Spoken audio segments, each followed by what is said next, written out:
Nah, di kesempatan kali ini insyaallah nanti yang akan kita bahas adalah berkaitan dengan hal-hal yang bisa menggugurkan dosa.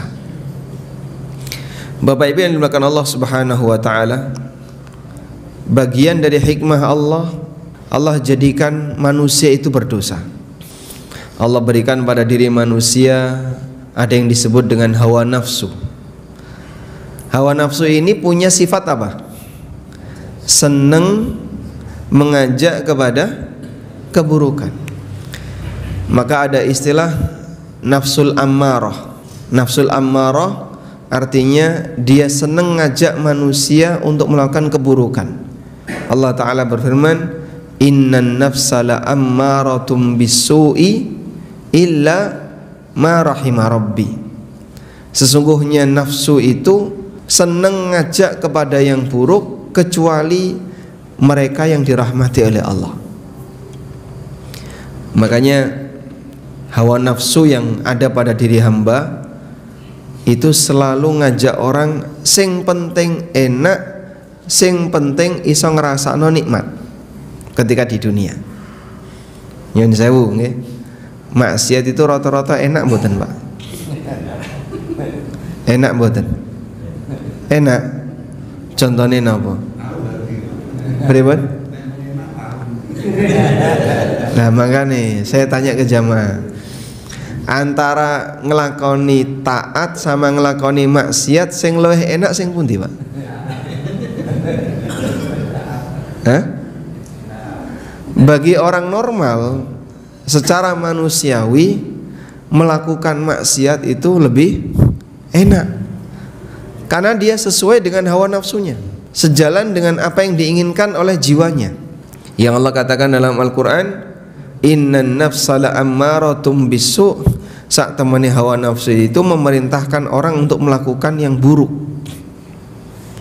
Makanya para ulama mengatakan seperti ini, manusia dalam bersikap sesuatu itu ada 3 pertimbangan. Pertimbangan yang pertama adalah hawa nafsunya. Pertimbangan yang kedua perasaannya. Pertimbangan yang ketiga akalnya. Mereka mengatakan al-hawa ta'muru bil amta. Hawa nafsu itu selalu menyuruh mana yang paling enak, sehingga yang dia pikirkan yang penting enak, happy, cuan, menguntungkan, pokoknya sing kira-kira marakno enak urip ning donya. Itulah perintah hawa nafsu. Yang kedua perasaan. Perasaan itu yang dipikir adalah kasihan, karena alasan simpati, gak enak sama orang, itu perasaan. Yang ketiga akal. Akal itu selalu memerintahkan kepada mana yang paling manfaat dan meninggalkan yang berbahaya. Wal aqlu ya'muru bil anfa. Akal selalu memerintahkan mana yang paling manfaat. Sekarang saya kasih contoh ya. Nanti masing-masing akan bisa memberikan jawaban sesuai dengan latar belakang apa yang memberikan pertimbangan bagi dia. Baik, sebagai contoh, si A meninggal dunia, lalu meninggalkan warisan, dan dia punya anak A laki-laki dan anak B perempuan. X meninggal, punya anak A dan punya anak B laki dan perempuan. Sudah? Sing laki-laki anaknya sugih, bahkan dia punya jabatan. Yang perempuan anaknya cacat, miskin. Baik, kira-kira Pak, kalau kita diperintahkan untuk membagi waris, bagi waris yang benar. Nah, di saat itulah 3 ini keluar. Bagi si penerima warisan, misalnya si anak perempuan, dia akan selalu berpikir apa yang paling enak bagi dia. Nah, berpikir paling enak bagi dia gimana? Dia akan minta jatah yang lebih dari apa yang menjadi haknya. Misalnya, aku kudune ya dikei podo, wong podo-podo anak lanang anak, wedok ya lanang. Maka saya minta jatah warisan yang sama sebagaimana yang seharusnya diberikan kepada kakak, dipadakno laki dan perempuan. Kenapa dia minta seperti itu? Hawa nafsunya yang bicara. Karena dia ingin dapat dunia lebih banyak, dia ingin dapat harta lebih banyak, maka dia minta jatah yang lebih banyak. Ada yang kedua, iki mesakne loh ya, kasihan ini, tidak kerja, tidak mampu, dulure wis sugih, sing iki cacat. Nah, kudune kan dikasih lebih banyak daripada yang laki-laki. Sudah? Pertimbangan hawa nafsu, milih mana yang paling enak agar dia bisa dapat lebih banyak. Pertimbangan perasaan lebih kepada masalah kasihan, mesakne, nggak enak kalau nggak dikasih lebih banyak. Nah, sekarang akal berpikir, ini kalau saya menyalahi aturan itu bisa berbahaya. Bahayanya di mana? Di sini ada ancaman kalau tidak sesuai dengan aturan, dan akan mendatangkan manfaat jika sesuai dengan aturan. Maka akal selalu mengarahkan orang untuk berpikir bagaimana menerapkan aturan yang sesuai. Nah, kira-kira kita sebagai manusia pakai pertimbangan yang mana? Yang mana, Pak? Yang mana? Saestu. Itu di masjid, Pak. Coba kalau sudah di luar, beda lagi nanti. Maka kenapa terjadi perbedaan pendapat antara satu manusia dengan manusia yang lain? Kadang ra cocok antarane takmir karo RT. Kadang ra cocok antarane RT siji karo RT loro. Kadang ra cocok antarane satu takmir dengan takmir yang lain, karena mereka punya pertimbangan yang berbeda. Sing siji pengen ngene, sing siji pengen ngono. Kenapa seperti itu? Pertimbangannya beda. Nah, disinilah jadi kelihatan mana manusia yang lebih mengedepankan akal dan mana yang lebih mengedepankan hawa nafsu. Itu dalam satu kegiatan lingkungan. Nah, dalam satu badan juga seperti itu. Di badan ini ada tiga pertimbangan tadi. Kadang ada yang lebih mempertimbangkan hawa nafsu. Jenengan dijak tangi jam 3 untuk sholat tahajud. Sing ra biasa bangun malam kira-kira gimana? Hah? Pripun?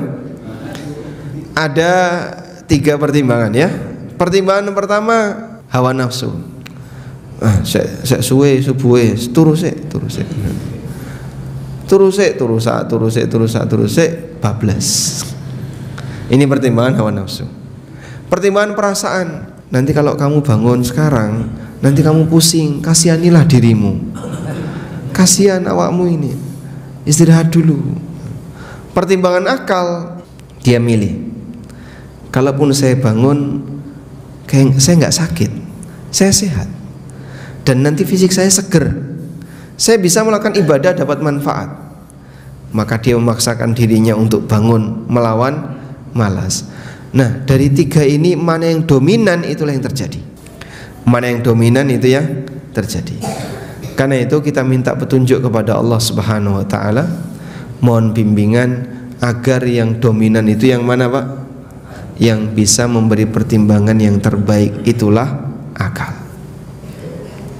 Sehingga orang yang berakal itulah orang yang hidayahnya paling banyak Allah kasih kepadanya. Orang yang dia dalam hidupnya lebih banyak mendapatkan bimbingan dari Allah, sehingga akalnya lebih dominan dibandingkan perasaan atau hawa nafsunya. Baik, nalikane wong nglakoni dosa, kenapa kok terjadi maksiat? Karena dominan hawa nafsu. Saat dominan hawa nafsu, sing jenenge hawa nafsu ya senengane memerintahkan orang untuk melakukan yang buruk. Karena yang dia pikirkan sing penting enak, sing penting enak dan enak. Sehingga karena tidak semua yang enak itu sesuai dengan aturan, akhirnya karena yang dipikir enak, melanggarlah syariat Allah Subhanahu wa taala.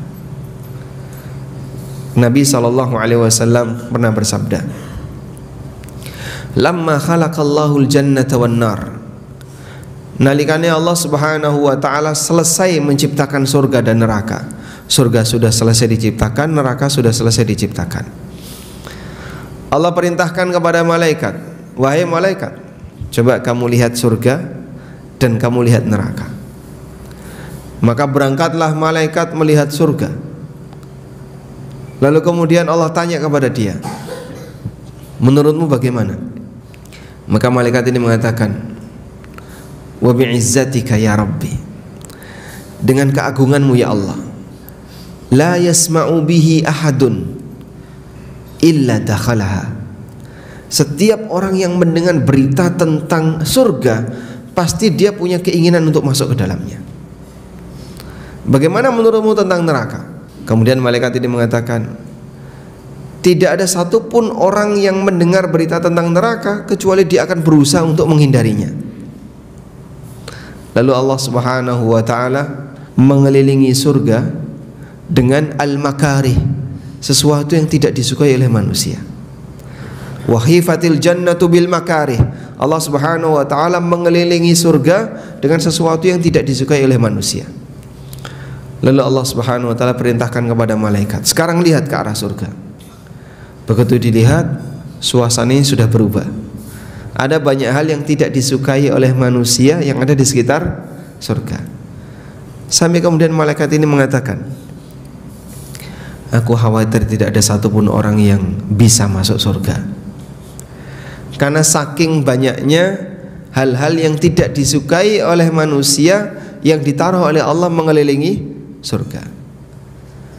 Dan di neraka dikelilingi oleh Allah bisyahwat, dengan aneka syahwat. Kemudian malaikat disuruh untuk melihat. Saat selesai melihat, dia lapor kepada Allah Subhanahu wa taala, aku takut jangan-jangan tidak ada satupun yang bisa selamat darinya. Masya Allah. Maka untuk bisa masuk surga itu butuh perjuangan. Sedangkan untuk nyemplung neraka, karek nuruti hawa nafsu, milih sing enak-enak, gampang. Makanya istilahnya nek swarga niku napa? Munggah swarga. Nek neraka? Munggah neraka napa nyemplung neraka? Nyemplung neraka. Antarane munggah karo nyemplung gampang pundi, Pak? Gampang nyemplung. Nggih. Gimana, Pak? Gelinding masuk. Karena yang namanya nyemplung itu enggak butuh tenaga. Tapi kalau orang itu naik, dia butuh tenaga, butuh perjuangan. Sehingga yang namanya kenikmatan abadi itu butuh untuk diperjuangkan. Baik, lalu gimana Pak caranya agar kita ini bisa mendapatkan kenikmatan surga dan terhindar dari neraka?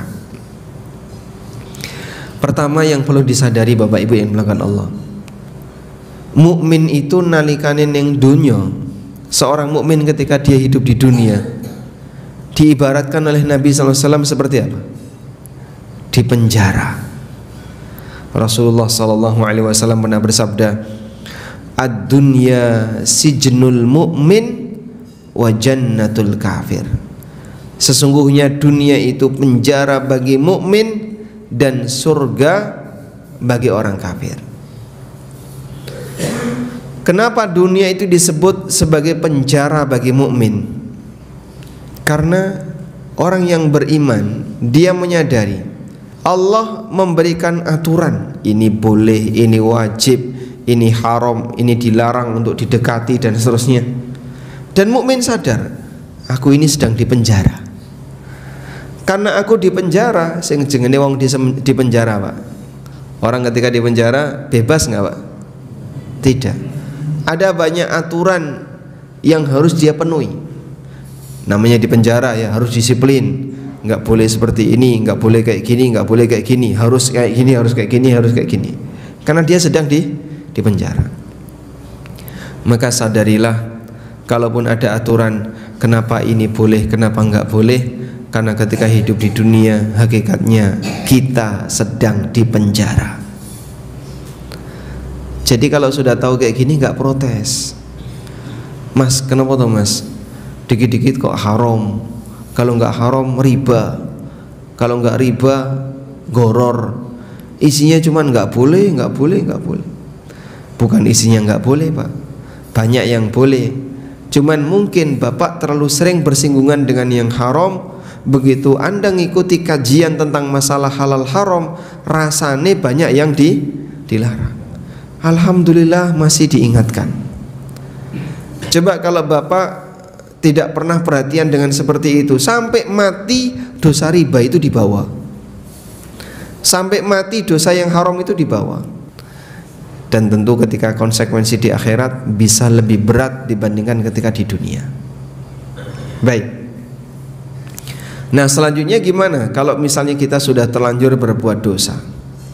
Apa yang harus kita lakukan agar kita bisa terhindar dari perbuatan dosa itu, atau sebagian dosa kita terhapus? Jamaah yang dimuliakan Allah Subhanahu wa taala, secara umum yang bisa menghapus dosa itu ada dua. Yang pertama adalah amalan yang sifatnya global. Amalan global itu maksudnya gimana? Amalan yang menyebabkan orang punya status tertentu. Dan yang saya maksud di sini adalah beriman dan mentauhidkan Allah. Dan ada amalan yang sifatnya spesifik. Itulah amalan yang disebut oleh Nabi SAW bisa menggugurkan dosa yang dilakukan oleh hamba.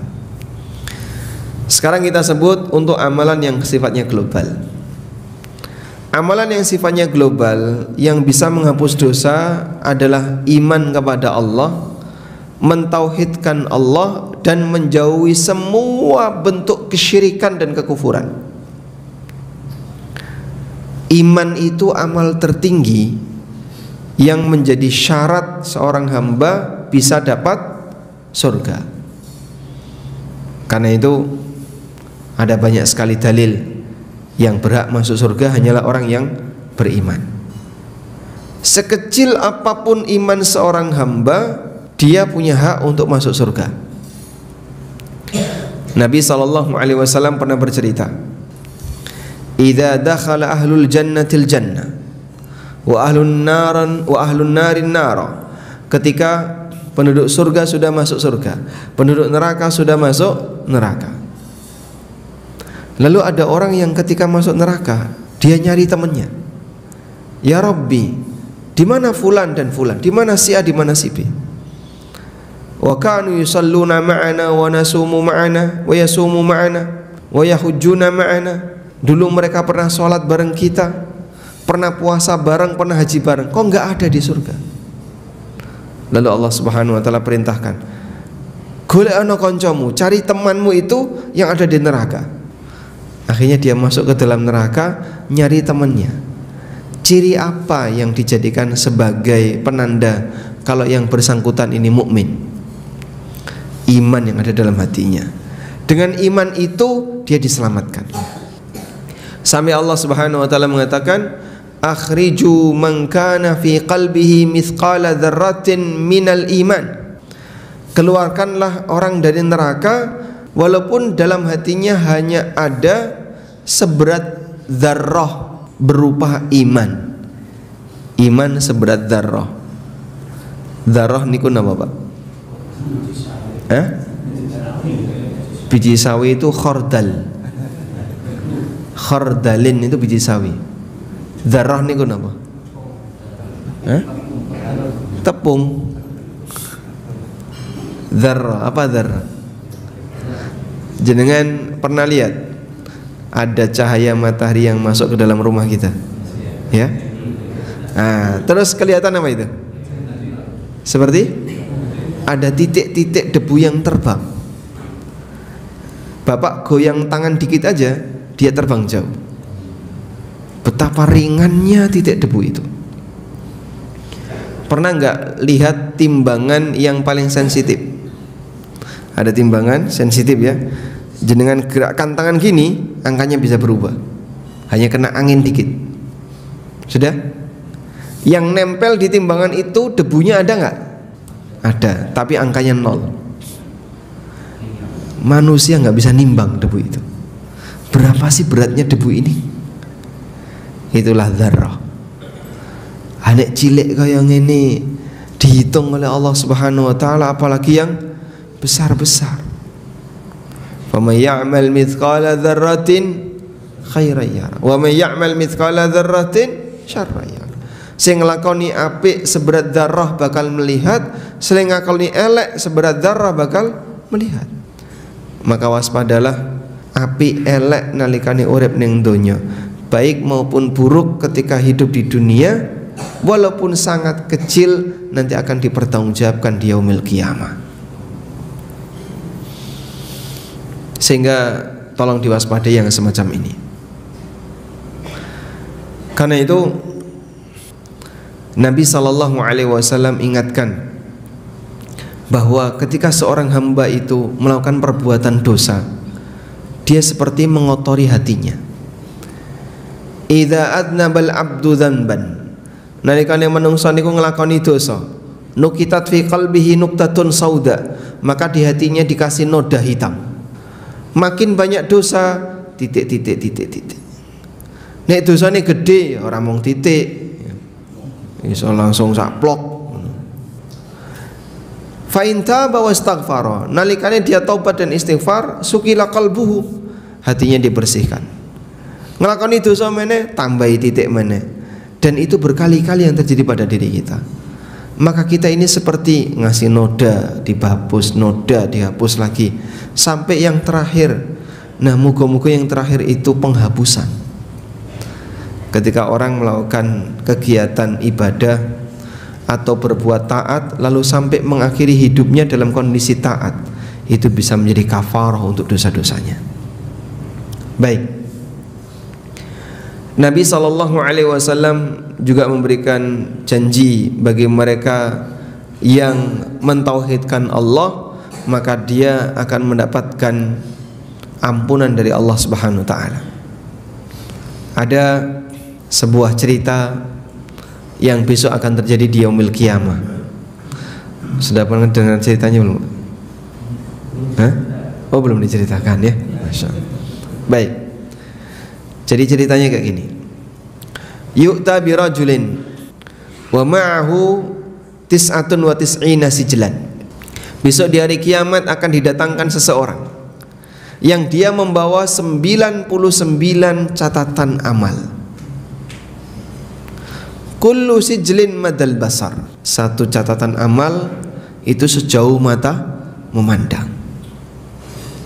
Isinya kemaksiatan.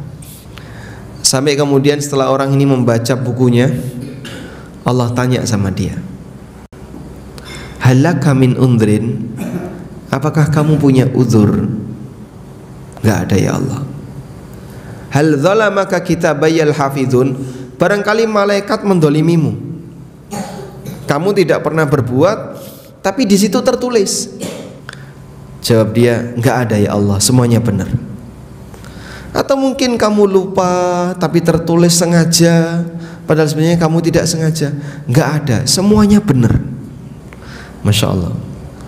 Coba ya, Bapak sediakan kertas, terus tulis dosa yang dilakukan 1 tahun yang lalu. Hah? Lupa? Saking banyaknya kan seharusnya ingat. Wong ini lupa. Coba tulis dosa yang dilakukan sepekan yang lalu, itu pun lupa. Tapi besok di hari kiamat menungso eleng kabeh gitu. Semua yang lupa tadi dia ingat. Makanya saat dia membaca buku catatan amal, dia mengakui, saya pernah melakukan kayak gini. Padahal itu mungkin sudah ratusan tahun yang lalu, ribuan tahun yang lalu, tapi ingat semuanya. Yauma yatadzakkarul insanu ma sa'a wa burrizatil jahimu liman yara. Pada hari di mana semua orang itu teringat apa yang telah mereka kerjakan. Jadi nek saiki lali, loh, Bapak niku ndek utang, aku wis lali, Mas. Loh, ndek utang lali banyak, Pak. Hah? Sing nagih utang ra tau lali, sing diutang lali. Sampeyan diutang lali, padahal itu utang, belum lagi maksiat lah Pak. Kita banyak melupakan maksiat, tapi Allah tidak pernah melupakannya. Dan nanti akan Allah tunjukkan semuanya sehingga hamba mengakui semua perbuatannya. Dah? Nah, si pemilik 99 gulungan amal tadi, satu gulungan ketika dibentangkan itu sejauh mata memandang, isinya maksiat. Dia mengakui semuanya. Allah sudah tanya, apakah kamu punya uzur? Dia bilang enggak ada. Apakah kamu didolimi oleh malaikat? Dia bilang enggak ada. Kemudian Allah Subhanahu wa ta'ala keluarkan satu kartu kecil. Kartu kecil ini ditunjukkan di hadapannya. Lalu orang ini pesimis. Ya Rabbi, wa ma hadhil bitaqah ma hadhis sijillat. Ya Allah, buat apa kartu kecil ini dibandingkan dengan 99 catatan amal tadi yang luasnya sejauh mata memandang. Lalu Allah Subhanahu wa ta'ala berfirman, aku tidak pernah mendolimi siapapun. Kemudian ditimbang oleh Allah. Saat 99 gulungan tadi ditaruh di satu daun timbangan, kemudian ketika kartu kecil ini ditaruh di sebelahnya, fatashatis sijillat, yang 99 tadi terbang. Tidak ada yang bisa mengalahkan nama Allah Subhanahu wa ta'ala. Dan para ulama mengatakan ini terjadi karena yang bersangkutan adalah orang yang sangat kuat dalam mentauhidkan Allah. Maka kalimat la ilaha illallah Muhammadur Rasulullah utuh dibawa sampai hari kiamat, diabadikan oleh Allah dan nanti akan ditimbang oleh Allah bersama dengan buku catatan dia yang lain. Kita berharap semoga kita bisa menjadi ahli tauhid, orang yang menjaga iman sampai mati. Dan sekarang banyak sekali godaan-godaan untuk berbuat syirik, dengan aneka ragam godaan yang ada, baik syirik kelas desa sampai syirik kelas kota. Masing-masing kan punya berwarna-warna syirik.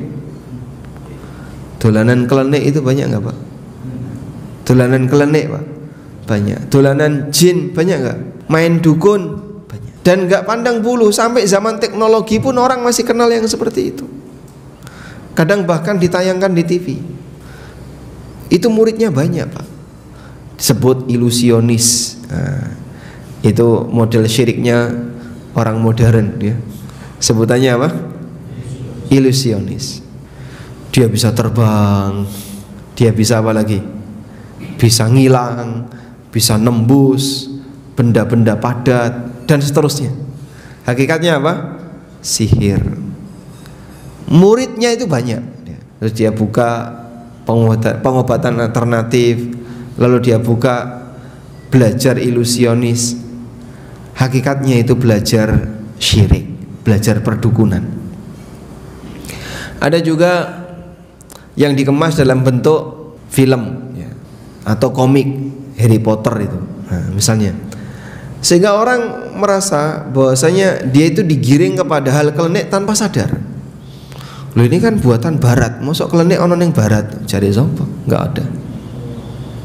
Di sana bahkan kliniknya lebih parah dibandingkan di tempat kita. Ya mungkin suasananya berbeda. Baik. Ada juga model klinik cara ndeso. Nah, ini beda lagi ya. Sehingga beragam cara klinik yang dilakukan oleh manusia. Dan itu semuanya bisa mengarah kepada praktek kesyirikan. Baik. Ada kan banyak orang ya, kamu ini kan sudah banyak memanfaatkan hasil alam. Nah terus ya kudune kowe berterima kasih kepada alam. Caranya gimana berterima kasih kepada alam? Kamu sedekah untuk alam. Akhirnya dilakukanlah sedekah bumi.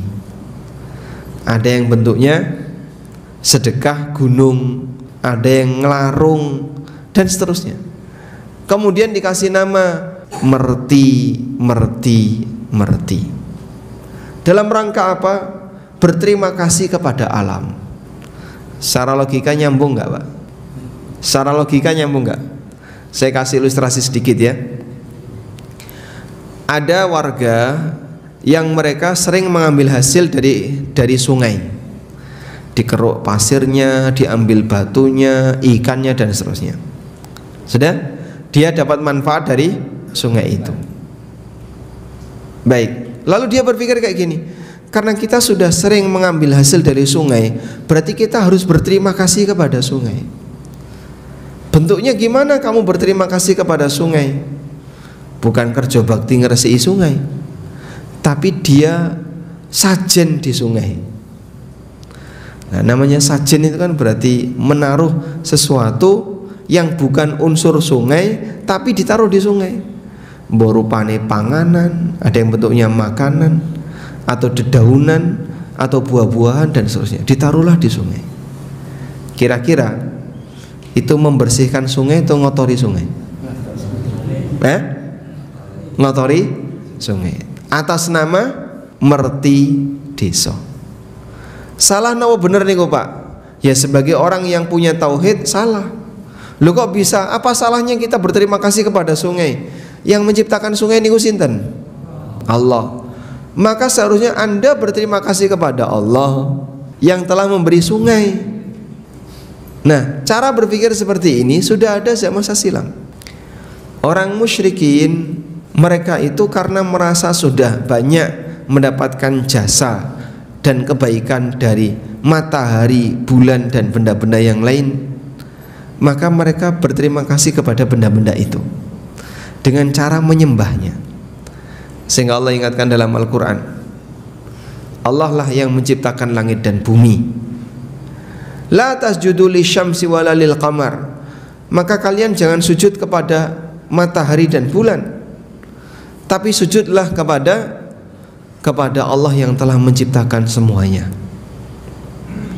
Karena salah paham manusia sehingga dia sujud kepada makhluk atas nama berterima kasih kepada makhluk. Ya salah sampean. Seharusnya kalau jenengan berterima kasih pengen berterima kasih, berterima kasihlah kepada penciptanya. Saya sudah banyak memanfaatkan gunung, maka berterima kasihlah kepada gunung. Salah ya. Harusnya berterima kasih kepada siapa? Pencipta gunung. Saya sudah banyak mengambil hasil laut, ya jangan berterima kasih kepada laut, tapi berterima kasihlah kepada pencipta laut. Dan demikian seterusnya. Berterima kasihlah kepada sang pencipta, bukan berterima kasih kepada bendanya. Selanjutnya, di antara amalan yang bisa menghapus dosa adalah mengerjakan sholat 5 waktu, puasa Ramadan dan Jumatan. Baik. Nabi SAW pernah bersabda, as-salawatul khams, sholat 5 waktu, wal jum'ah ilal jum'ah, Jumatan ke Jumatan berikutnya, wa Ramadhanu ila Ramadhana, Ramadan 1 ke Ramadan berikutnya, mukaffiratun lima bainahunna, akan menjadi penghapus dosa yang dilakukan di antara keduanya. Majtunibatil kabair, selama dosa-dosa besar dijauhi. Selama dosa-dosa besar dijauhi. Masya Allah. Terus dengan sholat subuh seperti ini menghapus dosa yang dilakukan dari mulai isya sampai subuh. Nanti sholat duhur menghapus dosa yang dilakukan dari mulai subuh sampai duhur. Terus seperti itu. Sehingga digambarkan oleh Nabi SAW, wong sing ngelakoni sholat 5 waktu itu seperti orang yang mandi berapa kali? 5 kali. Lalu beliau tanya kepada para sahabat, fahal lahu min daron, kira-kira masih ada nggak kotoran yang nempel di badannya? Dosa itu kotoran. Dosa itu kotoran. Maka bersihkan kotoran ini dengan banyak bertobat kepada Allah, dan terutama melakukan beberapa amalan yang disebut penghapus dosa, seperti sholat, kemudian apa lagi? Jumatan, terus apa lagi? Puasa Ramadan. Apa yang kita lakukan dari Ramadan tahun kemarin sampai Ramadan tahun ini nanti isinya dosa, bisa dihapus dengan puasa Ramadan yang berkualitas. Baik. Berikutnya, di antara yang bisa menghapus dosa adalah istighfar, jelas ya. Karena istighfar ini adalah syarat di mana orang disebut telah mohon ampun kepada Allah. Astaghfirullah. Astaghfirullah artinya apa? Astaghfirullah artinya aku mohon ampun kepada Allah. Taubat kepada Allah dengan mengucapkan wa atubu ilallah. Berapa kali Nabi SAW membaca kalimat seperti ini? Rasulullah SAW membaca seperti ini 100 kali. Ya ayuhan nas, tubu ilallah wastaghfirullah. Wahai menungso, bertobatlah kepada Allah dan mintalah ampun kepadanya. Fa inni fil yaumi atubu ilallahi mi'ata marrah. Dalam sehari aku bertobat kepada Allah 100 kali. Padahal beliau seorang nabi. Jika seorang nabi saja tobat ping 100, kira-kira kita berapa kali? Seharusnya lebih. Nabi SAW maksum, dijamin oleh Allah, dosanya diampuni oleh Allah. Itu sehari tobat 100 kali. Maka kita harus bisa lebih. Rabbi firli wa tub alayya innaka antat tawwabur rahim. Rabbi firli wa tub alayya innaka antat tawwabur rahim. Ya Allah, ampunilah aku dan terimalah taubatku. Sesungguhnya Engkau Zat yang Maha menerima taubat lagi Maha penyayang. Anda ulangi kalimat seperti ini. Astaghfirullah wa atubu ilaih. Astaghfirullah wa atubu ilaih. Astaghfirullah wa atubu ilaih. Memperbanyak istighfar dan taubat sebagaimana yang menjadi kebiasaan Nabi SAW. Beliau membaca sampai 100 kali. Istighfar kalau bisa ping 100 sehari. Astaghfirullah wa atubu ilaih. Astaghfirullah wa atubu ilaih. Tidak harus duduk menghadap kiblat. Jenengan bisa istighfar dalam keadaan sambil berkendara, ibu-ibu sambil nyapu, sambil nyugui makanan, bisa sambil istighfar. Masya Allah, wis metu ya Pak. Dereng rampung wis metu. Nggih, jenengan sabar nggih Pak. Anggap saja itu suara cuci piring ya. Bukan noto sendok. Jadi ketika seorang hamba itu memperbanyak istighfar, peluang besar dosanya dimaafkan. Maka rajin-rajinnya mengucapkan astaghfirullah wa atubu ilaih, astaghfirullah wa atubu ilaih. Dan Allah Subhanahu wa taala selalu membuka kesempatan bagi para hambanya yang mau tobat. Pintu tobat tidak pernah tutup kecuali saat kapan? Saat nyawa sudah sampai di tenggorokan. Rasulullah sallallahu alaihi wasallam pernah bersabda, "Innallaha yaqbalu taubatal abdi ma lam yughargir." Allah akan menerima taubat hamba ma lam yughargir, selama belum sampai di tenggorokan. Nah, kalau sudah sampai di tenggorokan mau tobat nggak diterima. Fir'aun itu mau tobat ketika kapan? Sudah tenggelam. Saya mau narik siapa? Nggak ada yang bisa ditarik untuk menyelamatkan diri. Karena Fir'aun ditenggelamkan oleh Allah di laut, bukan di sungai Nil. Sebab sungai Nil itu dulu dia banggakan. Wa hadhil anhar tajri min tahti. Ini sungai mengalir di bawah istanaku. Saat tenggelam di laut, Arab cekalan opo? Semuanya ikut tenggelam. Maka di saat itulah dia beriman, tapi tidak diterima oleh Allah Subhanahu wa taala. Selanjutnya, di antara amal yang bisa menghapus dosa adalah wudu. Wudu bisa menghapus dosa. Nyun sewu niki dititeni saithik ya. Sebab wudu itu bisa menghilangkan dosa bersama dengan tetesan air yang keluar dari air yang kita gunakan untuk berwudu. Nabi sallallahu alaihi wasallam pernah bersabda, "Man tawaddo'a fa ahsanal wudu'a." Sapa sing wudu dan wudunya bagus. Wudu yang bagus itu sesuai dengan panduan, sesuai dengan aturan, ora wudu sak-sake. Kharajat khatayahu, maka akan keluar dosa-dosanya. sampai dari bawah kuku-kukunya itu keluar dosanya. Ma'aqatrati minal ma', bersama dengan tetesan-tetesan air yang ada di dirinya, sehingga kalau dia cuci muka maka dosa dari muka ini akan keluar bersama dengan tetesan-tetesan air yang ada di muka. Saat cuci tangan juga seperti itu. Makanya kalau wudhu yang sempurna dan dibuat lebih serius, jangan asal-asalan. Wudhu nek batal rano gunani. Sehingga wudhu harus apa? Serius, jangan sampai batal. Jika kita ingin wudhu ini bisa menghapus dosa yang kita lakukan. Nah, demikian pula yang bisa menghapus dosa adalah sedekah. Sedekah itu bisa memadamkan panasnya api dan bisa memadamkan panasnya dosa.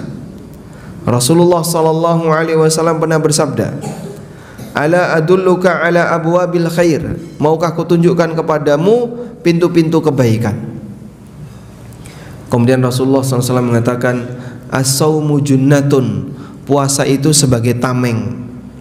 Was-sadaqatu tudfi'ul khati'ata kama yudfi'ul ma'un nara, dan sedekah itu bisa memadamkan dosa sebagaimana api bisa memadamkan, atau air bisa memadamkan api.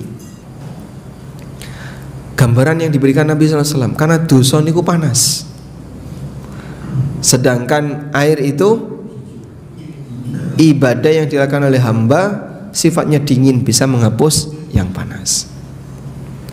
Dan untuk bisa mengairi, salah satunya adalah melalui sedekah. Seorang hamba yang rajin bersedekah, maka hakikatnya dia mempersiapkan diri untuk memadamkan api yang akan menghukumnya kelak di yaumil qiyamah apabila sedekahnya diterima oleh Allah Ta'ala.